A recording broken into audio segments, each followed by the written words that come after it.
So he divided the allocation of resources into four parts or four stages. The first stage, as I discussed, is the consumer will first decide how much worldly needs and how much to spend in the cause of Allah.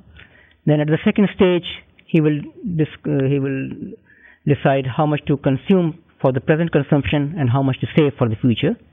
In the third stage, he will decide that what are the essentials, that is the daruriyat, what are the hajiyat, and what are the tahsiniyat, that more beautifications. A Muslim consumer will restrict his attention first to the daruriyat. When they are served, then he will go to hajiyat, and then when they are served, then he will go to tahsiniyat. And this is how a lexicographic ordering was brought into the decision making. And then fourthly and lastly, at the fourth stage, he will make a choice between alternate substitutes within essentials, substitutes within hajiyat, substitutes within tahsiniyat.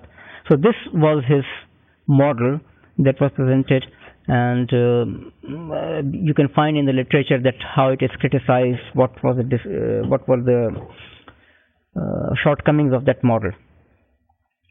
The institutional framework, he also talked about that the forces of Islamic institutions that force the Islamic consumer to behave in according to Islamic way. For example, the teachings like against israf, teaching against tabzir, and gross deviations from the to be in the hudud of Allah subhanahu wa ta'ala. And he concluded that maslaha approach has advantages over utility approach because maslaha is well known. The social maslaha and individual maslaha can be brought in line together much more easily as compared to wants, because social wants may be quite different from the individual wants. Similarly, a second point, that Islamic theory is positive theory but within its bounds. Another point that he brought about was the techniques of analysis of satisfying behavior will require a balancing approach rather than a maximizing approach. And the last point that I can think of from his paper is that he talked about that we should follow experimental economics approach to test hypotheses and see the actual behavior of Muslim economies and Muslim consumers, that to what extent the Muslim behavior is influenced by these teachings. So he advocated experimental economics as compared to the theoretical modeling. One step forward to this paper came quite late, maybe in 87, 88, published much later. It is by Asad Zaman, who he formalized lexicographic preferences. He came from a different angle without looking into the maqasid of Sharia, but his approach is that a Muslim consumer would first of all look for the basic necessities and then will go for the luxuries. From this two-stage problem, he brought in the lexicographicity, and dropping the continuity axiom of the preferences, quite drastic results came out. Now, these two papers, one theoretical by Fahim Khan and more formalized, mathematically formalized by Dr. Asad Zaman, constitute what we have so far in the theory of consumer behavior. I thought that I will finish within 25 minutes, but I'm taking more time. So let me move quickly to, I will come back again to the utility analysis approach, that what are the pros and cons, but let me move quickly to the macroeconomic models, some of the macroeconomic models that have been discussed in the past. Again, starting from the macro model presented by Dr. Fahim Khan long time ago, his contribution was in assuming that in bringing in role of zakat, and assuming that dividing people into upper income and lower income, and assuming that zakat will be transfer from upper income class to lower income class. What will be the effect of this redistribution? He wanted to bring the redistributory effect into the model and showed that within the Islamic system, the aggregate consumption will be less as compared to aggregate consumption in the conventional economics, because primarily because people will be consuming only, people will be, because of moderation, people will be moderating their consumption. They will not go for the extremes. Even when money transfer takes place from rich to poor, while we know that poor has higher marginal propensity to consume, and there will be much more left for investment, which will be available for, which will contribute towards either in spending in the way of Allah, or in better investment and more goods and services available in the future.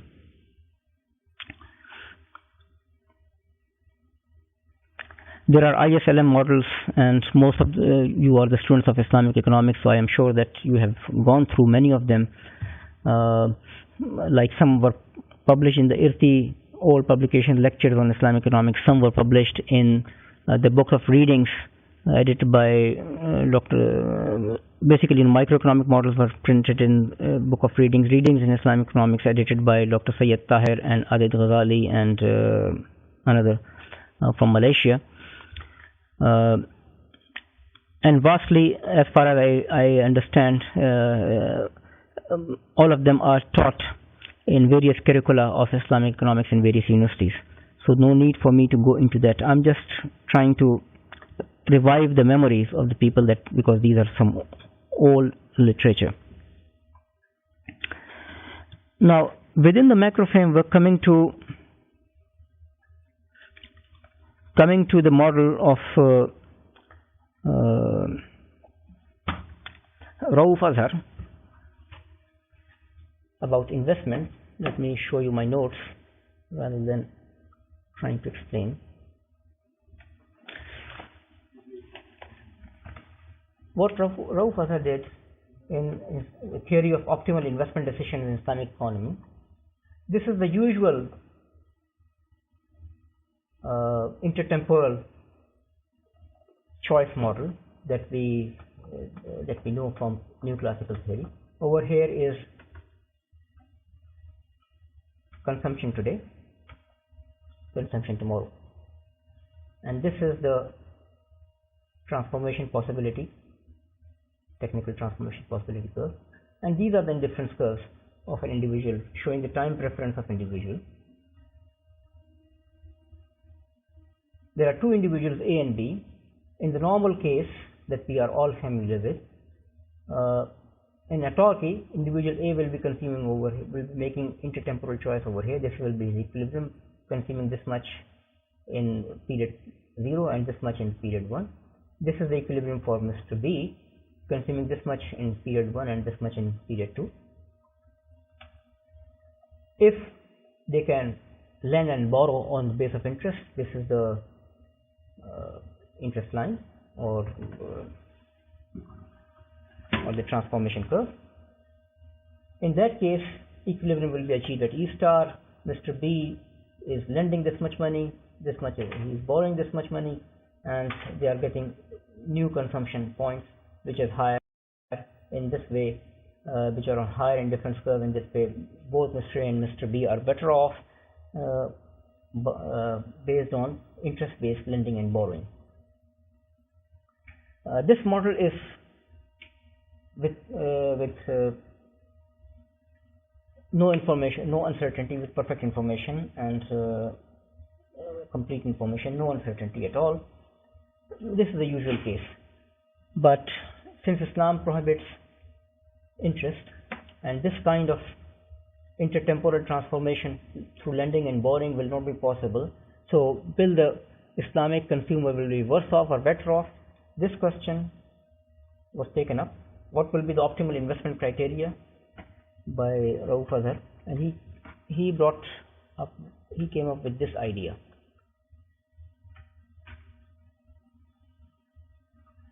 This is the same diagram as before, but what he did was that if E star was the equilibrium point before, he shifted the transformation possibilities from here to there, because instead of borrowing and lending, now these agents are forming partnership, and because of the partnership, Mr. A is now a working partner and B is providing his finance.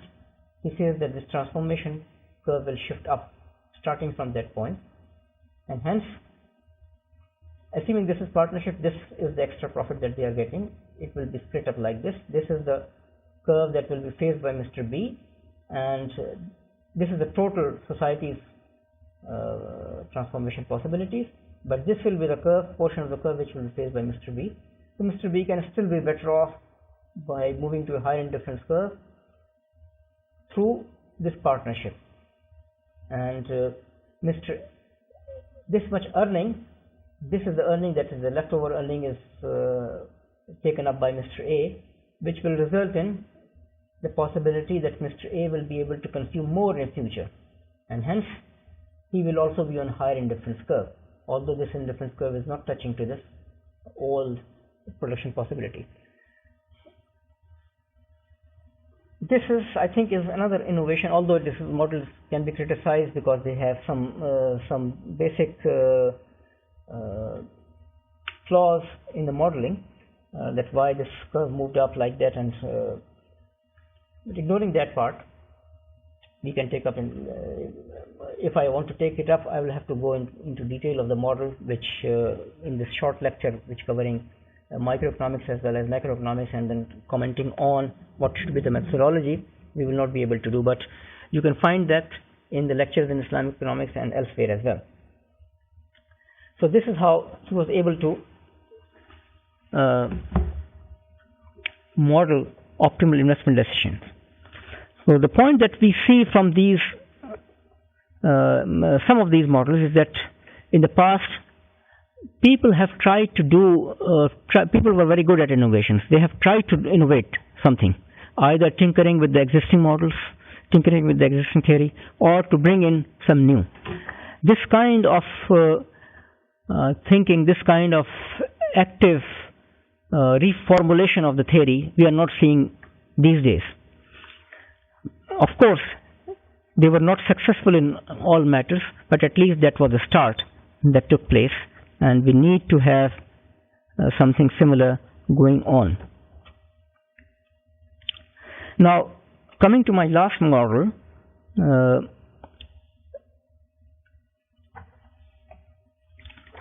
that is on income determination and the distributive implications. This was by Sayyid Tahir, and he brought in when we talk about macroeconomic models in the usual Keynesian sense, we have a 45-degree line, and we talked about an aggregate demand by C plus I plus G, etc., and then we talk about comparative static, that what will happen if the government expenditure goes up, what will happen if somehow consumption is affected exogenously, endogenously, etc. This is in the old Keynesian framework. There is no discussion about the distributional implication. This was the first paper in which Dr. Sayyid Tahir tried to brought in distributional implications through zakat,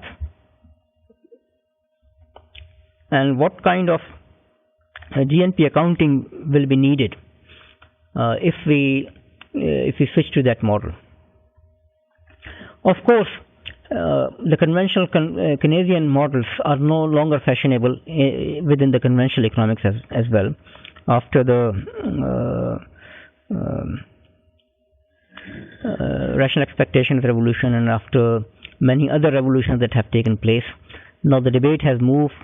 It moved from the conventional to micro foundations of macroeconomics, and then from there, now we try to, you don't find in the text any discussion of IS and LM curves, no more, since last maybe 15 or 20 years. We don't see, if you are a graduate student, you will not see IS and LM curve in the macro the way that is taught. Instead, we will see maximization problems, dynamic programming, and people trying to build things from the micro foundations to say something about the macro implications. Or we see things based on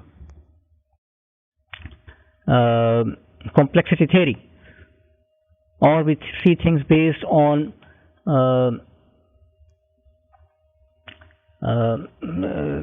agent-based modeling.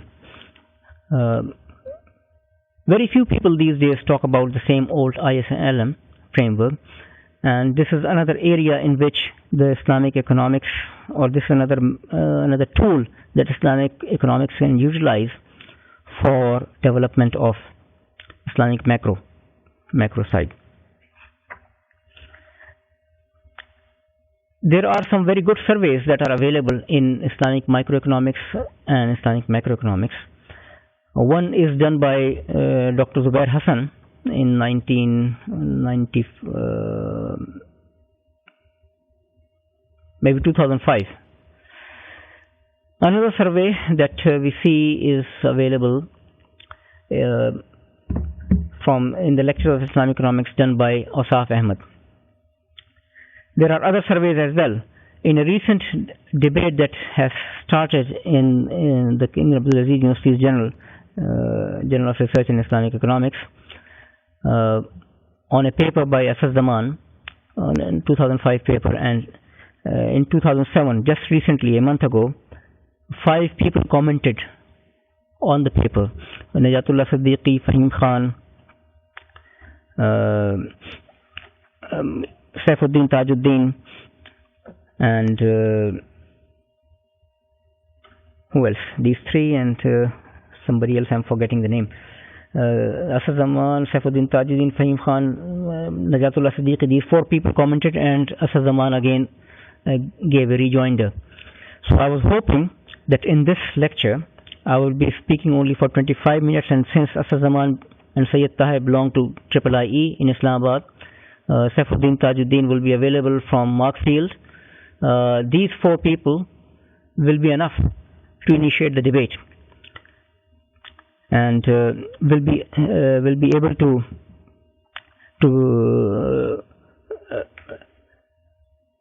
show us the way forward. The overall conclusion of the recent debate is that there is a need for a new theory in Islamic economics. The utility theory is not sufficient for a variety of reasons.